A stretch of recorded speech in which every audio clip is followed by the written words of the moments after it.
मुस्कुराने का केवल एक कारण रहता है कि चावल को अक्षत कहते हैं। जितनी भी माताएं एकादशी का व्रत करती, बहुत ध्यान से सुनना आज की कथा को, शायद जिंदगी में मिली ना मिली, पर ये कथा का रिश्ता तो बहुत ध्यान से सुनना, ध्यान से। निर्जल एकादशी है। स्कंद पुराण यहाँ तक कहती है कि इस कथा के चरित्र को जो श्रवण कर लेता है उसको 26 एकादशी करना भी नहीं पड़ती। इस एकादशी की केवल ये कथा सुनकर ही वो तर जाता है। बहुत ध्यान से सुनना इसको, कथा तो बड़े भाव से सुन लो इसको, बड़े प्रेम से।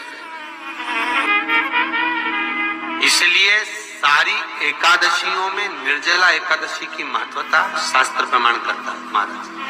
निर्जला एकादशी का उद्यापन जो करा जाता है, उसका उद्यापन और प्रदोष का जो उद्यापन करा जाता है, इन दोनों का क्रम लगभग एक जैसा ही। तो निर्जला पहुंची है, और निर्जला ने जाकर भगवान नारायण से निवेदन करा। भगवान विष्णु ने पूछा, क्या बात है निर्जला, आज तुम खेलती हुई यहाँ पर आकर खड़ी हो गई, क्या हुआ, क्या है? क्या तुमको गौलोक धाम में आनंद की अनुभूति नहीं हो रही जो तुम वैकुंठ में आई हो? निर्जला घूमती घूमती भगवान के सम्मुख में पहुंच गई। भगवान ने पूछ रहे, बार बार पूछा, निर्जला हुआ क्या तुमको?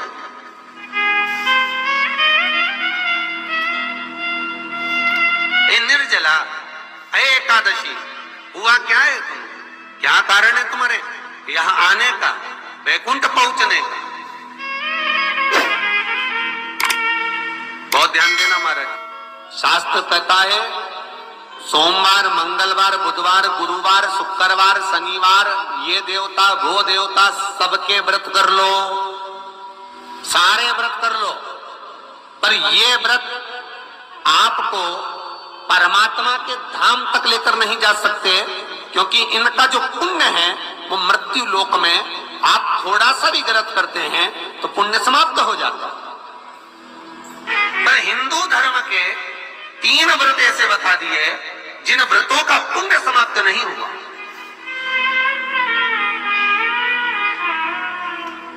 हिंदू धर्म के 3 व्रत ऐसे हो गए जिनका पुण्य समाप्त नहीं हुआ महाराज। क्यों?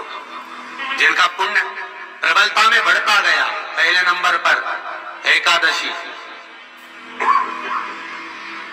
दूसरे नंबर पर प्रदोष, और तीसरे नंबर पर शिवरात्रि। एकादशी भी 26 है तो प्रदोष भी जम के बोलते जाओ 26 है। शिवरात्रि केवल 12, केवल 12, और अगर अधिक मास की पड़ जावे तो ये 13, पर अधिक की आय तो 13। तो यहाँ शास्त्र कह रहा है कि 3 व्रत हमारे यहाँ जिनका पुण्य समाप्त नहीं हुआ, जिनका पुण्य प्रबल हुआ, बड़ा। इसलिए आज भी माता एकादशी का व्रत करती है, और एकादशी का व्रत कर कर अगर कोई जीवात्मा को देते हैं, कोई मर भी गया तो उसको एकादशी का दान देते हैं। एकादशी का उसको दान दिया। महाराज निर्जला खड़ी, पूछा क्यों आई हो, क्या कारण? निर्जला आई, तब लक्ष्मी मैया उठकर निर्जला के करीब में गई। निर्जला बहुत सरल थी निर्जला। कहते हैं कामा एकादशी सबसे लंबी है। कौन सी एकादशी? कामा। फिर मोक्षदा उससे नीची है महाराज। और निर्जला जो है बिल्कुल छोटा स्वरूप है। निर्जला का मतलब देखा जाए तो केवल 2 चोटी करी हुई है। मस्तक पर भोर लगा हुआ है निर्जला के, माथे पर बिंदी लगी हुई है निर्जला के, सुंदर गले में तुलसी की मालाएं पहनी है निर्जला, हाथ में जो हाथ फूल जैसी माताएं पहले पहनती थी, आपको ध्यान में होगा, ऐसा बड़ा फूल होता था, अंगूठियां पड़ी होती थी, हाथ में ऐसा लगा रहता है। तो निर्जला हाथ फूल भी तुलसी के धारण करी। बड़ा सुंदर स्वरूप है माता निर्जला का महाराज। छोटी है तो माता लक्ष्मी उनके पास में गई और निर्जला से जाकर पूछा, निर्जला तेरे आने का कारण क्या है, तू बता। नारायण आपसे पूछ रहे हैं कि क्यों आई हो, किस लिए आई हो, क्या है तुम्हारे आने का कारण? निर्जला ने कहा, मेरी विनती केवल इतनी सी है मां कि मैं ये चाहती हूं कि मैं जीव के प्राण छूटने के बाद उसके प्राणों को जिस समय मैं लेकर जीवात्मा के प्राणों को परमात्मा तक भेजूं, वैकुंठ तक भेजूं, बीच में मुझे ले जाते समय कई नरक भी बीच में पड़ेंगे, कई स्थान ऐसे बैतरणी आदि के स्थान बीच में आएंगे, तो वो स्थान में मुझे रोका ना जाए, मैं सीधे भगवान के धाम पहुंच जाऊं। ऐसी कृपा, ऐसी दया।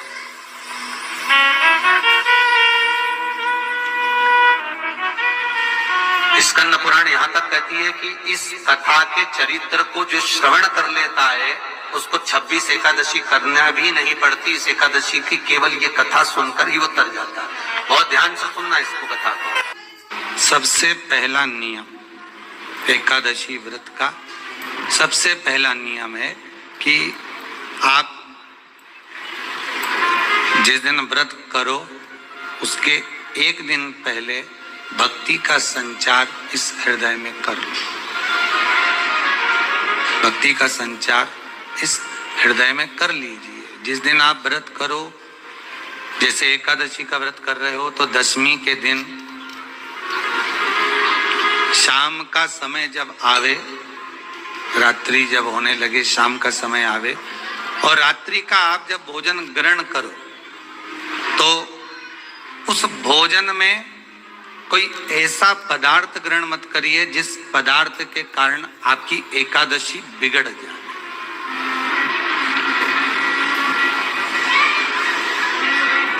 कोई बेकार भोजन में ग्रहण नहीं करना, श्रेष्ठ भोजन ग्रहण करिए दशमी के। और एकादशी का दूसरा नियम बहुत ध्यान से सुनिएगा। जिस दिन आपकी एकादशी का व्रत हो उस दिन प्रयास करिएगा कि अपने हाथ से किसी भी वृक्ष की कोई पत्ती टूटे ना। अपने हाथ से किसी भी वृक्ष की, पौधे की, किसी भी वृक्ष की पत्ती अपने हाथ से ना टूटे। बहुत ध्यान दीजिएगा महाराज। एकादशी का ये दूसरा नियम है कि अपने हाथ से किसी पौधे की, किसी वृक्ष की, किसी डाली की कोई पत्ती टूटे ना, कोई पत्ती ना टूटे, इसका प्रयास करिए।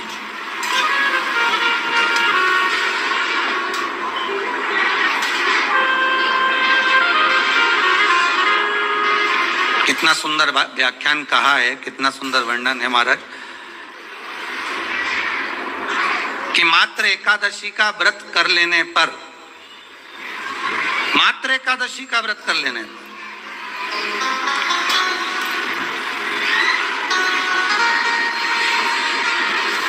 जो पूर्व में किया गया हमारा पाप कर्म है, हमने किसी जीव की हत्या करी है, हमने किसी को कष्ट प्रदान करा है, हमने किसी को अपशब्द कहा है, हमने किसी को ताने दिए, हमने किसी को आड़ा टेढ़ा कहा है, हमने किसी को गालियां दे दी है, मात्र एकादशी का व्रत ही कर लेने पर ये सारे जो दोष हैं वो समाप्त हो जाते हैं।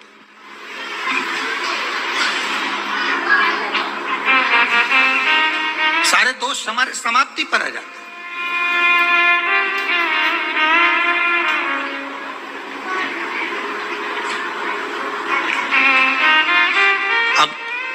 एक विचार करिएगा थोड़ा सा अपने मन में, अपने चित्त में, अपनी वृत्ति में एक बात उतारिएगा।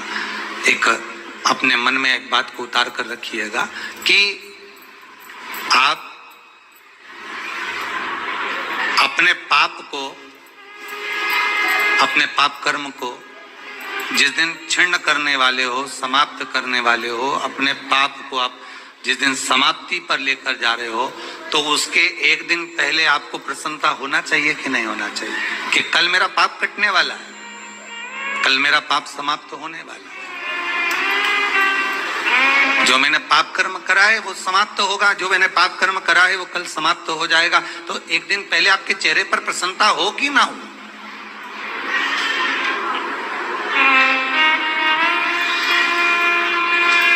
चेहरे पर वो प्रसन्नता आपके आना चाहिए कि कल मेरा एकादशी का व्रत है, आज दशमी है, कल एकादशी का व्रत है, तो कल मेरी जब एकादशी का व्रत रहेगा तो मेरा ना जाने कितना कितना पाप, कितना असत्य, कितना झूठ, कितना प्रपंच वो समाप्त हो जाएगा। इसमें मुझे प्रसन्नता हो, इसमें मुझे आनंदता हो।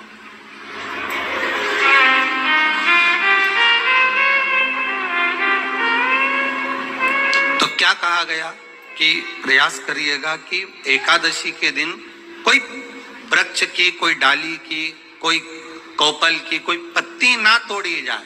क्यों?